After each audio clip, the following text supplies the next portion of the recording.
Hello, everyone, and welcome to my end of year wrap up list video. Um, it's not quite the end of the year.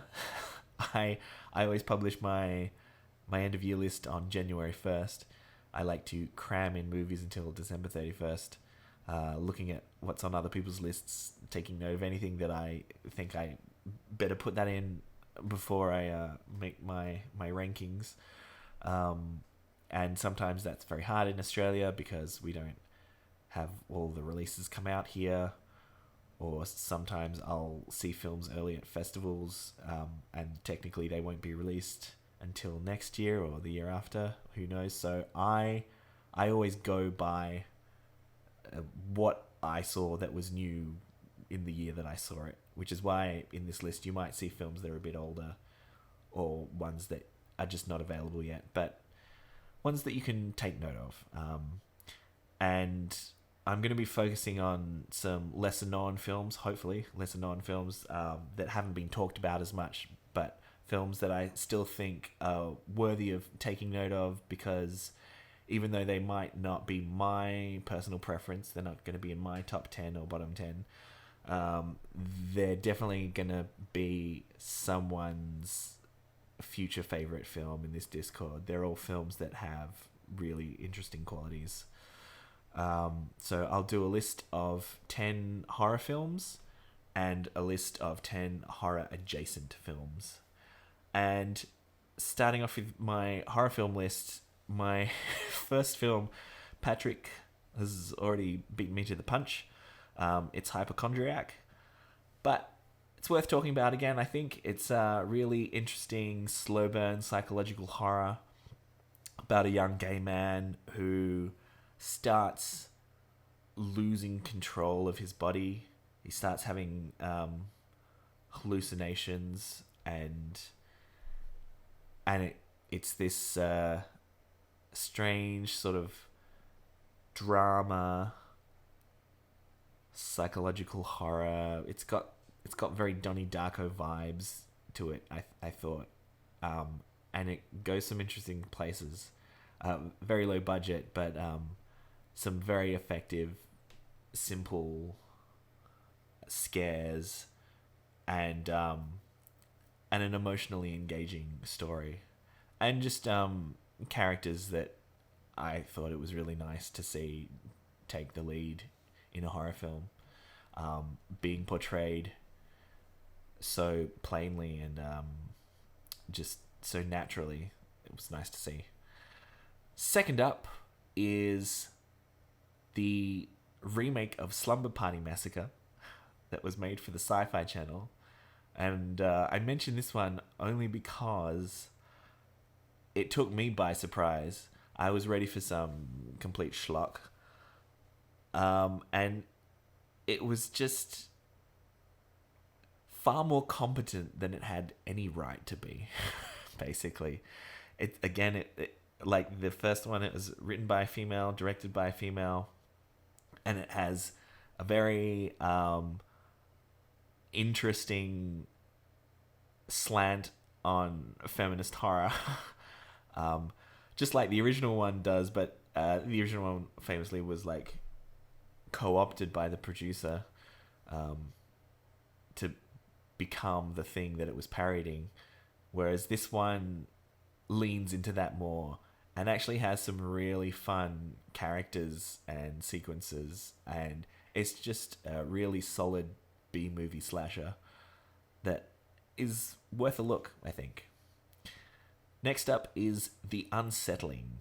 This one is, I don't think it's available anywhere yet, but it's one to look out for. It's about an immigrant couple that move into a home in LA, and they are trying to get over some past grief, and it seems to start manifesting in the house in super creepy ways.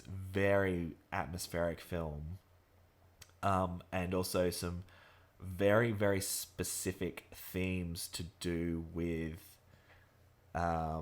the immigration experience, and possibly some things that I didn't pick up on it because it is quite ambiguous. I feel like it's a bit like a Jordan Peele movie, like when you watch Nope for the first time and you kind of go, okay, I can see what it's getting at. There's clearly all these themes there, but I haven't linked them all together in my head that's in a way that makes 100% sense yet. And I feel like The Unsettling is doing something very, very specific that I'm just not picking up on. But it was a great watch, and just like mainly 4 characters in a room that it just worked. It's like real simple, low budget film, crazy widescreen cinematography, like super wide, too wide almost. It's some strange framing, and it was a really interesting one. Roadhead. 3 friends go on a trip into the desert, and they run into some heads on the road. There is a death cult, and they get mixed up in trying to get away from, and the death cult is trying to kill them. I mean, that sounds like a very simple premise, but this film takes some very strange turns. It's so silly. It's weirdly satirical as well. Schlocky gore. Very fun, very silly. I think it's a real good time. Next up is The Abandoned. This is... Well, I've got a soft spot for Cube, and this is a Cube. They're doing a Cube. But this time it's with a soldier.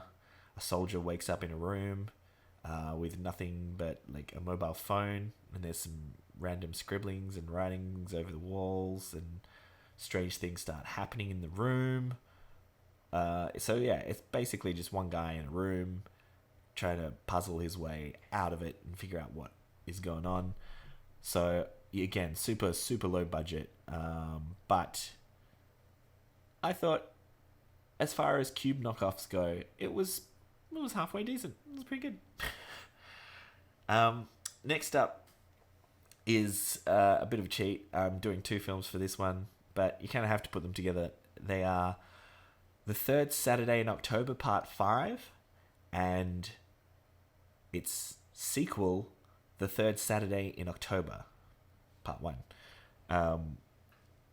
So, yeah, it's a strange order, but it's the intentional order, I believe, that the director stated. This is a throwback 80s slasher, and there's a lot of specificity in what it's doing, in the callbacks. It's very much like a mixture between Halloween and Friday the 13th. The second film, which is The Third Saturday in October, which is the original, is like an 80s throwback slasher. But the first film is like an early 90s sequel. I think the idea is that the director said he wanted it to be like a slasher franchise, but they've lost a bunch of parts in the middle, and when you're young and you go to the video library, you just get the most recent one because that's what's available. So you watch part 5 first, and then you go, oh, that was fun. Where did it all begin? And then you go back and it's not until years later that you find the original that it all stems from. And there are some really fun setups and payoffs in reverse. And an interesting slasher villain. Lots of fun nods to other slasher horrors. I loved that The Third Saturday in October Part 5 has a young girl that's psychic, because that seemed to become a trope in the 90s slasher franchises.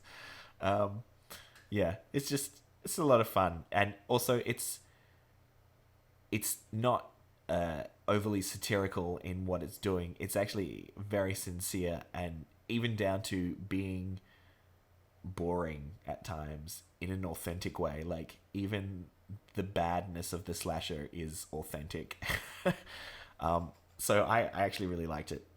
there'll be a fun double feature for sure.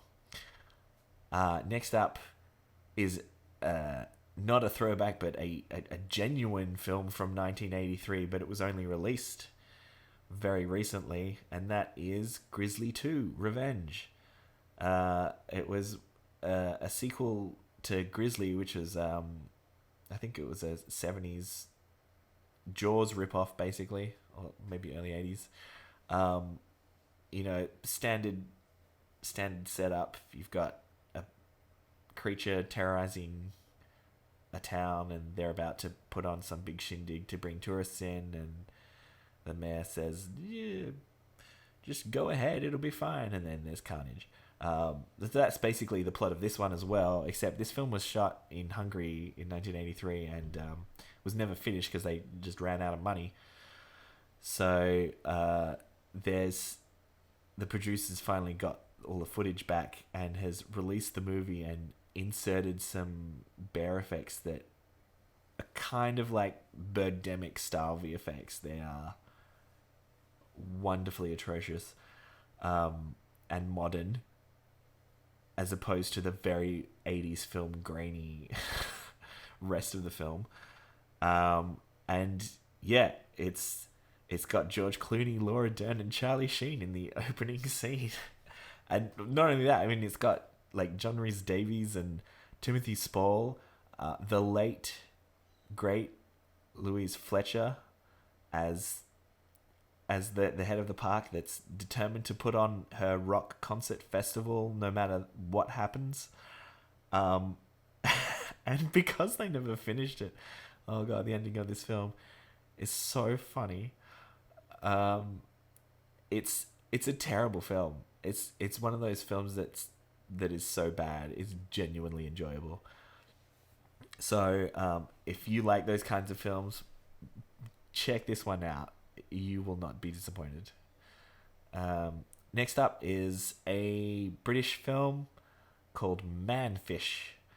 This is basically The Shape of Water, but it's like a schlocky bromance. It's like this dude becomes best friends with this fish man, and other people think it's weird. It's a surprisingly sweet and charming film. It's very cute. It's very silly, but I thought it was quite fun. Worth a look. Next up, again, I'm cheating. I'm doing two films just because of similar themes and similar sounding names. First up is Jethica, and the other one is The Jessica Cabin. They're both films about two people in a cabin, and there is possibly ghosts, supernatural things. So in Jethica, there's two high school friends, and they run into each other, and then discover that one of them has a stalker, this creepy guy that's following them, and they hide up in a cabin, and it gets really creepy and supernatural and develops in a really interesting way that I won't spoil.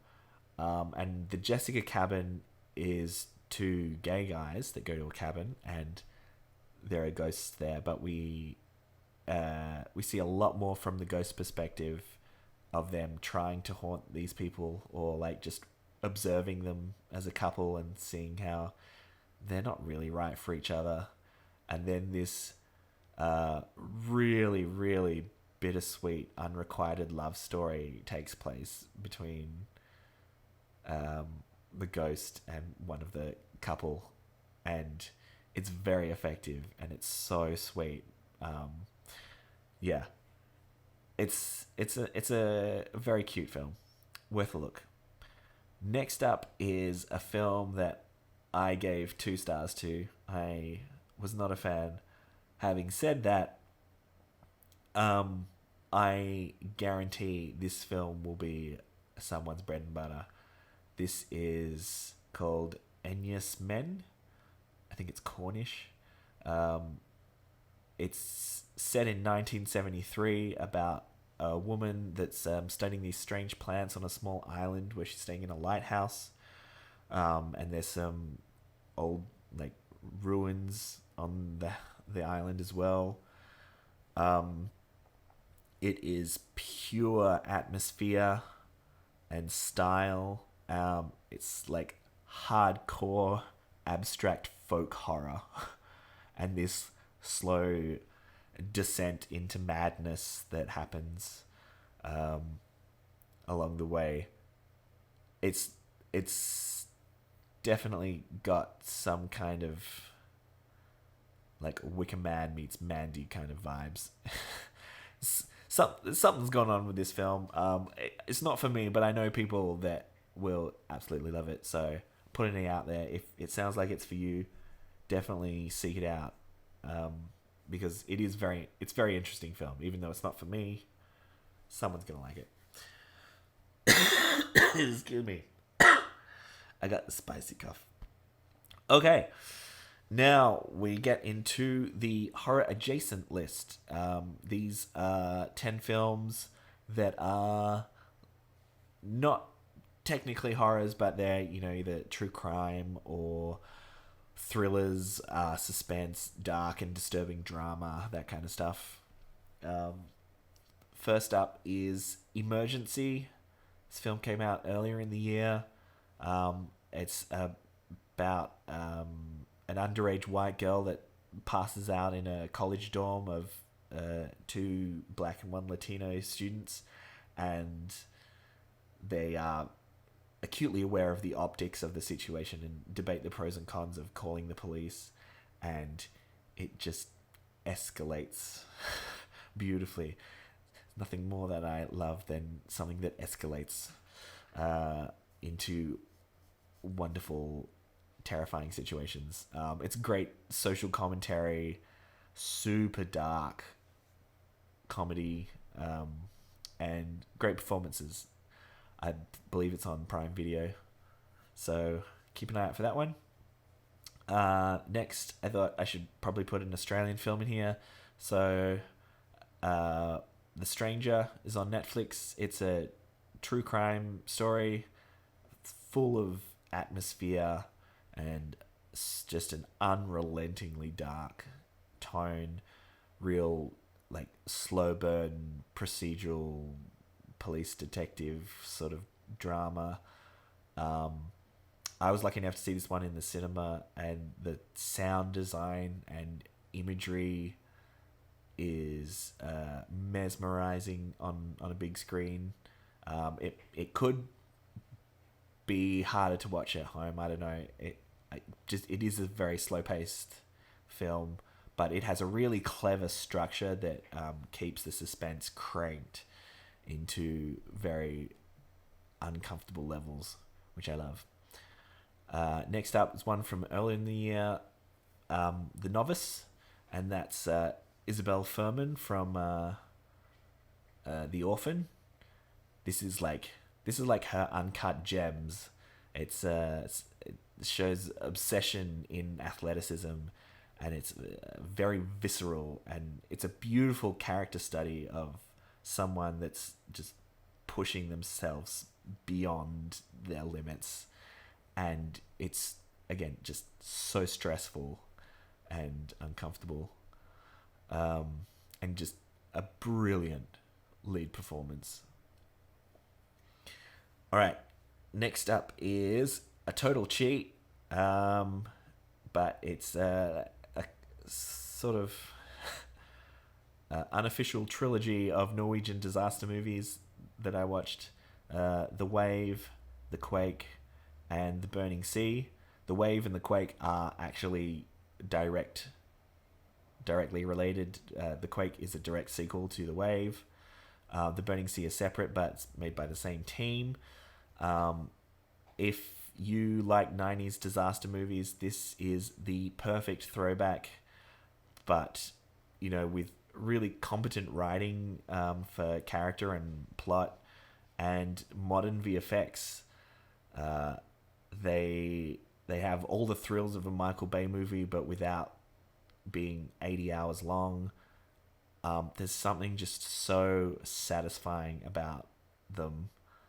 I love disaster movies, and these scratch that itch. in a big way. So well worth checking out. Some really impressive set pieces that I have absolutely no idea how they pulled it off for the budget that they had. I am in awe. Next, we're moving to Korea. Escape from Mogadishu. This one I randomly went and saw at the cinema, knowing nothing about, and was floored by it. It's a true story Korean thriller following North and South Korean diplomats that are both vying for support from the King of Somalia just as civil war breaks out. And so they're suddenly in this big standoff in their embassies as the streets are flooded with rioters, and they have to find a way to escape the country. And it feels almost at times like a zombie movie, like they're held up in these buildings, running out of supplies, and these crazy people are outside trying to kill them, and they have to get through the town and try and get to the German embassy and get out of there. And there are some set pieces towards the end of this film that are just insane. The Korean filmmaking is always slick and polished. And the climax of this film, the car chase, is just genius. And also it's a true story. I'm sure they've made it a bit more bombastic, but man, it's entertaining and suspenseful. It's a really good watch. Highly recommended. Next up, Boy from Heaven, which I see on Letterboxd has been renamed as Cairo Conspiracy in English, as the new English title, which is terrible. Cairo Conspiracy. I hate that. Anyway. Boy from Heaven is an Egyptian film about a boy from a small village that gets selected to study at the most prestigious and powerful university in the country. And it starts off a bit like a fish out of water frat house comedy. Like Mean Girls is like the out of towner that's come in and is learning the lay of the land and how things work. But then very quickly it becomes a murder mystery. And then that murder mystery escalates into a political conspiracy thriller, as this young kid is recruited to infiltrate a group that are suspected of being jihad terrorists, and then the danger of that, and oh god, it's so suspenseful, and horrifying. And the young lead in it, he is astounding. It's something about children, well, not children, he's a teenager, but still, like, someone of that age being in that much peril at any given time. It was quite an effective movie, and it was the first movie I saw it out of like the 84 movies I watched at the Melbourne International Film Festival this year. And even though it was the first one I watched, it's like one that stood out all the way through the festival as being one to keep an eye out for in the future. Next up is a German film called Model Olympia. It is about a mother and her son, who is a grown man, but they have this really fucked up relationship. She kind of has him in this like dogtooth style sort of existence where she's like teaching him all these strange lessons, these super strange daily rituals that they do. And when you find out the reasons why, it's even more disturbing. It's like such a slow burn very kind of stilted European style where it's like all shot in wide static shots for entire scenes. And it just lets the audience piece together what's happening in the background. And as you start putting the pieces together, by then it's kind of like it's too late. You you're already on this journey to something inevitable that's very shocking. I love this film. Yeah, it's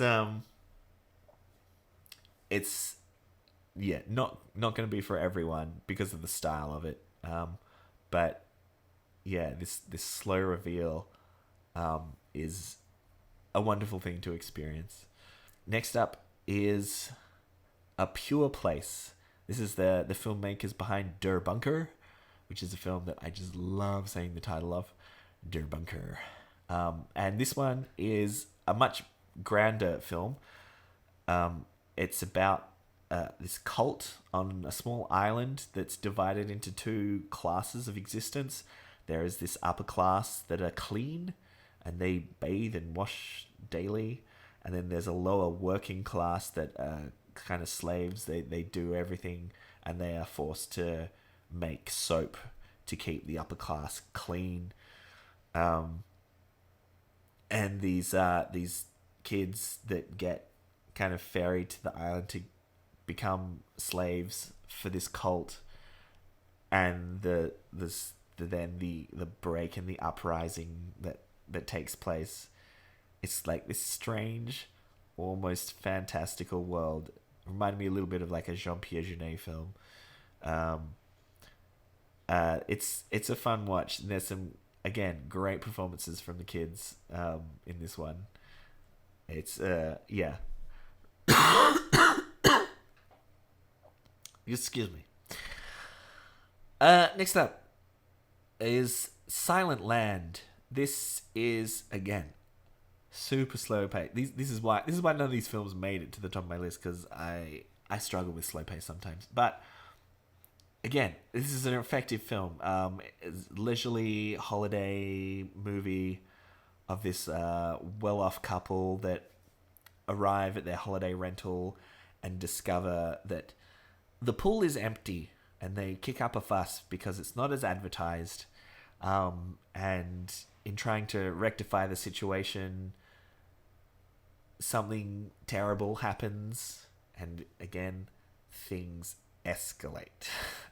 And the setup is it felt very similar to Force Majeure, but it's not the way that it divides the couple in this way. Like they're both on the same side here, but they're just like they're forced to recognize what shitty people they are, and they just keep doubling down on the lie, and it makes things worse. It's super uncomfortable, very awkward, and very, very darkly funny. And finally, the last film on my list is Palm Trees and Power Lines. This is a coming-of-age story of a teenager that's drifting through life on some holidays. She's looking for something exciting to do, and she meets an older man, and that young infatuation is sort of, it's taken advantage of by him as he starts to groom her into this horrifically toxic relationship. All the trigger warnings. It's super gross. Jonathan Tucker is the guy, and he plays it brilliantly. It's horrifying, but like he's got that charm and the good looks that you can believe a young girl would be infatuated by him, and then the way that it just slowly turns and he starts pushing her into more and more uncomfortable situations, but like just this brainwashing. It's slow and horrific, rough. Yeah. Good times. All right, so that is my list. I'm looking forward to looking at the rest of yours and figuring out what else I need to cram in these last few weeks before the end of the year. And then I'll have my usual end of year list, which I post, which is it'll be on Letterboxd. It's just all the new films I watch from my favorite to least. And you can go through and check that out later on if you feel inclined. All right. Catch you later.